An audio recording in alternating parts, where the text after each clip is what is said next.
Hello, everyone, and welcome again to the Unfound podcast channel on YouTube. Today, I will be diagramming the disappearance of Craig Frear.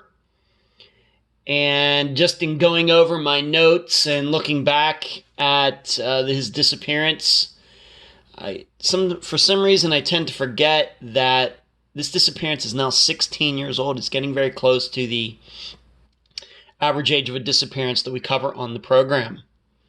Did not realize that.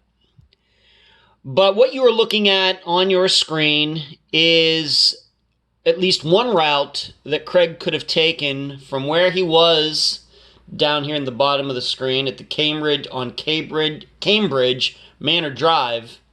And then he lived there with his parents, and I think he had a brother, up here in Yorkshire Court. Now, you have to first realize that even though these two locations are only at least walking distance, and we'll get into driving distance here in a moment, but are only 1.6 miles away from each other, not very far, these are technically different towns.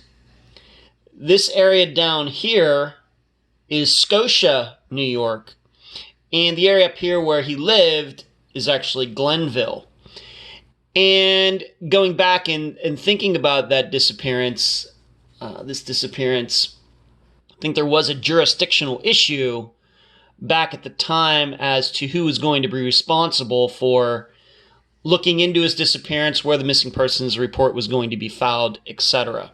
Of course, the last place he was seen was down here in Scotia, but once again, he lived up here in Glenville. Now, if you'll remember, there were some things that, I guess in retrospect, looking back, hindsight 2020, there were some things going on in Craig's life that I still don't think anybody has an answer to. For some reason, he had stopped working at this supermarket, grocery store, and never told his parents about it. In fact, he was pretending to go to work when really he was going to hang out with friends. And in fact, the day he disappeared, he was allegedly at work when really he was down here seeing a girl at Cambridge Manor Drive.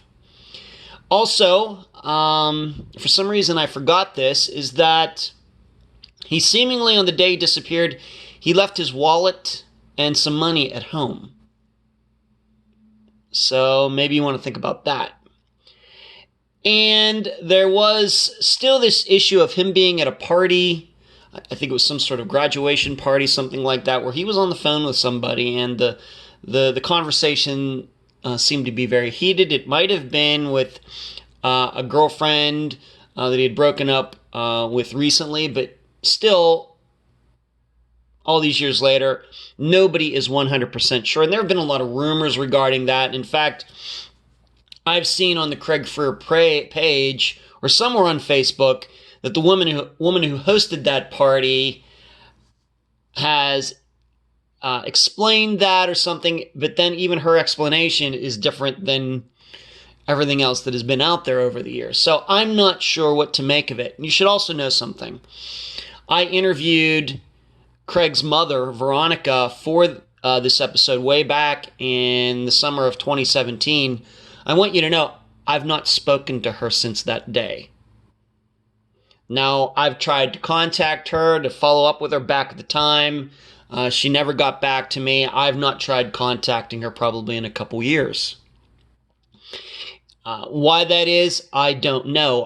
It's very unusual. I can tell you that most of the guests who have been on the program, I interact with them at least once in a while. Maybe not every week or every month, but if I contact them for some reason, they usually get right back to me. Of course, if they contact me, I get right back to them. It depends. There are some guests that I talk to all the time, and then some guests will go for many months without talking. But Veronica sticks out to me as probably the only guest who's been on the program who I've not spoken to since she did the interview for that episode.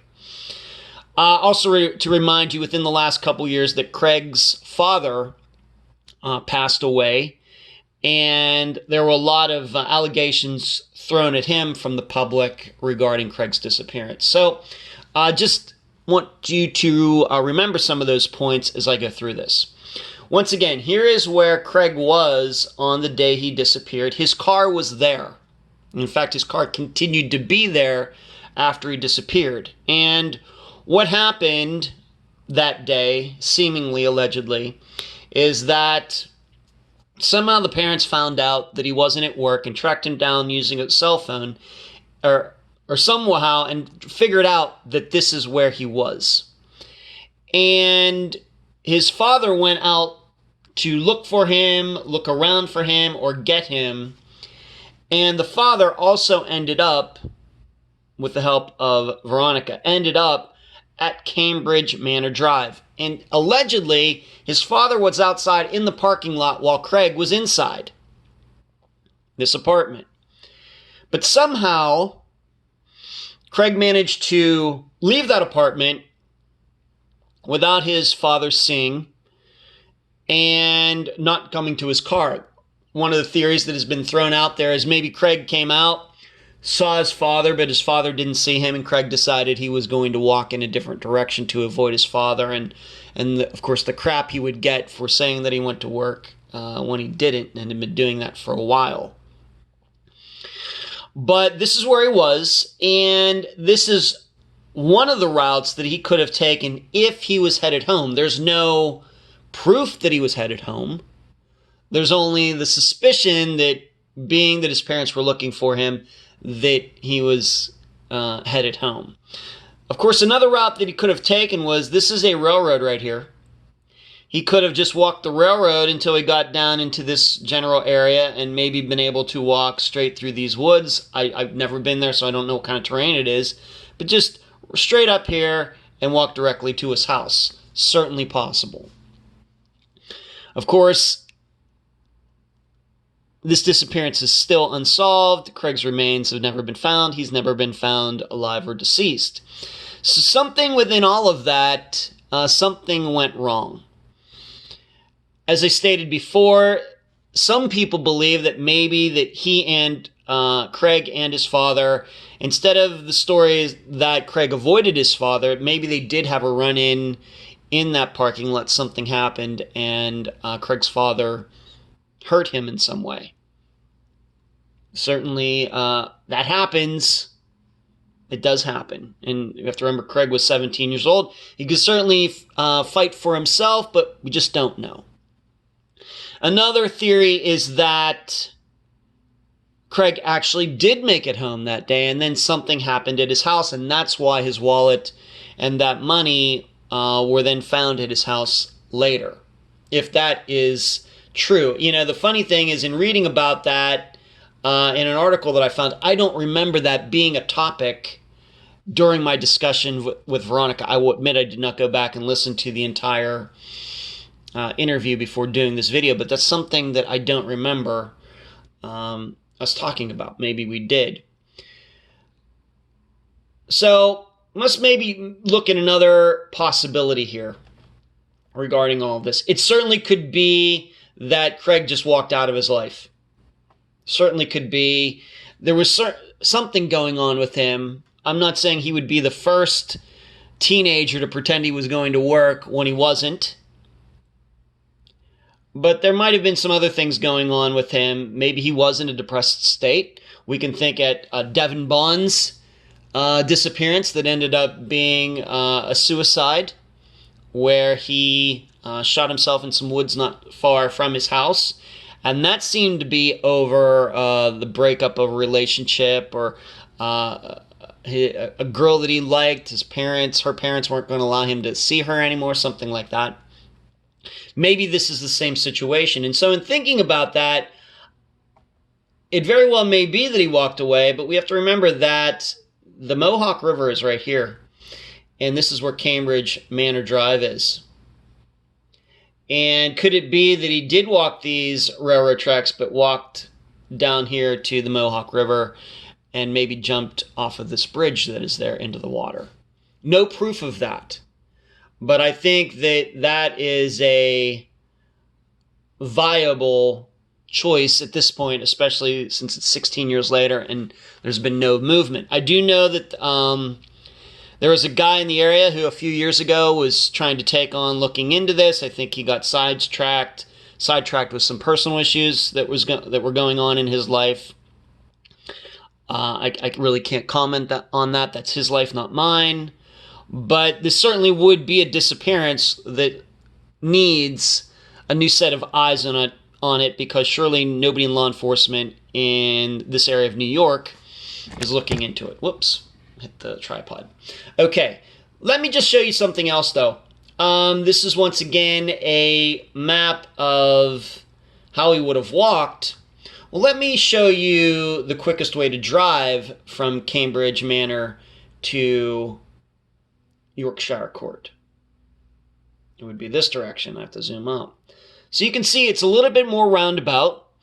To drive by car, it's 2.8 miles. It would take 8 minutes.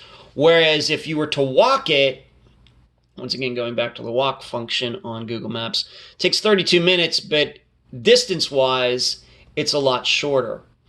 And so I know that some people have entertained the idea that the father figured out that Craig avoided him because the father was down by Craig's car in the parking lot of the apartment complex. And so the father anticipated that Craig was going home and drove back around to there and was there when Craig got there, and then something happened there. Once again, I keep saying once again, no proof of that, but these are some of the theories that have been thrown around over the course of the last 16 years. And once again, I'm a little surprised it's that old. I don't know where the years have gone. But going back to this, we also have to remember that this area was searched. This area between Cambridge Manor and Yorkshire Court was searched. There are, of course, forested areas in here where his remains could be. The question would be, how did he harm himself? Going back to Devin Bond's example, we know that he took a gun from his family's house. We knew that. We talked about that when his mother was on the program. We talked about that, and there was a suspicion that he might have committed suicide, and that's why he took the gun, and that's what happened. With Craig, there's no allegations that he had a weapon on him. Maybe he was at that apartment complex and took a knife with him or something. Possible, no proof of that. So I'm not sure, although in some ways this kind of feels similar to Devin Bond's disappearance. In some ways it's not. And in some ways, maybe it reminds some of you of Jason Jolkowski's disappearance. Young man walking from one point to another and disappears somewhere in between for seemingly no reason, although at least we can say in Craig's situation, he was in trouble with his parents. So that is the disappearance of Craig Frear. The girl that he was with that day has not been very helpful. I'm not saying she hasn't answered questions. It just seems to me, what I've seen, that she hasn't been able to offer much insight into what happened after Craig left the apartment. What stands out to me is that she never stated that Craig's father ever came up to the apartment. That would seem to be the next logical step. The father's waiting out there, 10 minutes, 15 minutes, he doesn't see Craig. At some point, I think he would maybe figure out what apartment that Craig was at and go up there and see where he was. It doesn't sound like Craig's father ever did that. At least this girl has never said so. So that does stick out to me. It does. But once again, he was down here. This is where he lived at the time with his parents. It is presumed that he walked away and was walking home. But it very well may be. I think all these years later, I think we have to be open to the idea that at the very least, maybe he wasn't walking home. Thanks for watching.